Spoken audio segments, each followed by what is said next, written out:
Wowee, friends, when's the last time I ever reviewed a Marvel Legend figure? I'm the Vulture! Alright, out of the box, first thing you really gotta do with Vulture are assemble those wings. Now you can't put them on this way if you want, nothing's really stopping you. But they're totally intended to go on this way so that the painted side winds up on the back of his arm.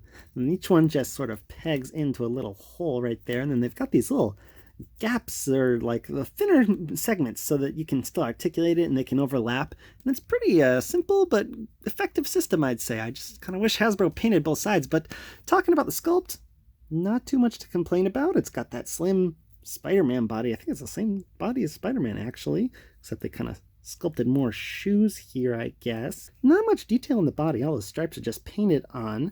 Other than the wings, we do get this piece on the neck, which I guess is nice. It's separate, but it's like really firm on there. It's not going anywhere. And the face sculpt, pretty good. It definitely looks like an old man, which is what Adrian Toomes is supposed to look like, so I buy that. Now, it's kind of weird seeing such an old man with such a muscly body. Paint on the face is pretty good. I mean, teeth, they got a little red gap in between them, which is kind of weird, but I mean, like, look at that shading on the eyes, and then liver spots! Yeah, that's cool. All you kids want figures with liver spots, don't you? The paint on the wings, well, it's got this cool little faded effect, goes from dark to light. I kind of like that, but I mean, can't really give the wings a pass, because, like, boom, plain on the other side. Though these little stripes on the body are kind of clean, and they're only on, like, the front end. Like, the rest of it just fades away to the dark green that the rest of the body's, like, molded in, so kind of weird there. I mean, like, wow, it's plain on the back, like, I don't know. I know his costume's just basically green, but like you couldn't come up with some details, Hasbro? Really?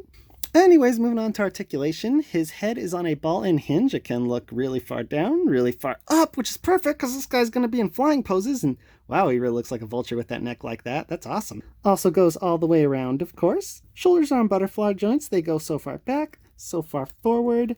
They hinge so far up and so far down and go all the way around, and then those little pieces of the wings are bound to fall off. A cut at the bicep, double elbows, and thankfully the wings are separate pieces, so those double elbows don't really get hindered, but unfortunately the wings just kind of pop on off whenever you try to use that arm. Hinge and swivel wrist go so far outwards, so far inwards. That could be a bit better. I love the sculpt on his hands. It looks like maniacal. Wow. Ab crunch goes so far forward, so far backwards. That could be a bit better. Swivel waist all the way around. Ball joints at the hips go so far up. And pretty good back, although it kind of sticks out to the side when you do that. He can do the splits so far. Cuts at the thighs. Double knees, can kick his own butt pretty much. And hinge and pivot ankles. So pretty good articulation. They didn't really leave anything out. Just wish the wings would stay on when you move that arm, although thankfully, the wings don't ruin the range, so I guess that's a plus. So Vulture's packaging is obviously standard Marvel Legends fare. It's got the nice big window box. It's Demogoblin Build-A-Figure Wave. Spider logo up there. On the side, we get some cool artwork of the Vulture. Looking all old. And the same old man on the other side. What's he doing with his hands down there? Backside, we get a photo of the prototype. Man, the paint looks detailed on that one.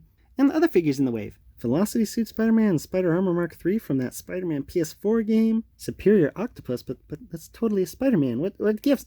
That Bruce Lee and a Playboy bunny? What? I don't know who that is. Anyways, just cut some tape. Pull out this flap. Tray comes out. I guess it's supposed to be like a crazy spiderweb pattern back there. Vulture's wings are in a separate little plastic tray. That's nice. They just pop on out. Alternate head just pops out. And so's the Demogoblin head. And then Vulture himself. Pretty simple packaging, no complaints. For accessories, the Vulture of course gets those wings we put on earlier, and I don't think they really count. I mean, they're supposed to be attached to his body, and I'm even thinking of super gluing them on so they don't fall off every time I try and use that arm articulation. But he also gets this alternate head where he's got a little hood, and I don't know, I think a big part of the Vulture storylines in Spider-Man that I remember anyways was he's always trying to like get younger, so like why not give us a young head? But I mean, this looks decent. Let's pop it onto his body, see how he looks with it all on together. That was pretty easy to do, and yeah, he looks all right. I'm gonna stick with the normal head though. This is the new normal. Okay, Demogoblin head's not really an accessory, it's just Build-A-Figure piece that I'm never gonna complete because Vulture's really the only guy I want in this wave. So, I mean, it could have used some more accessories, but I mean, this is alright. Man, this wings, I I'm gonna super glue these on right now. Scale time! Vulture stands just shy of 6.5 inches or 16.5 centimeters tall. Here he is with my DCUC Batman and Marvel Legends Pizza Spidey. And of course, since I've been apparently working on the Sinister Six all this time, here he is next to each of those villains. Doc Ock, and Electro, and Sandman, and Kraven the Hunter. Boy, I really need Mysterio now. So do I ultimately recommend this figure, friends? Well, sure. I mean, it's not amazing or anything, but there's also nothing really wrong with it. Just super glue those wings in if you don't want them to fall out. And until next time, peace out, YouTube!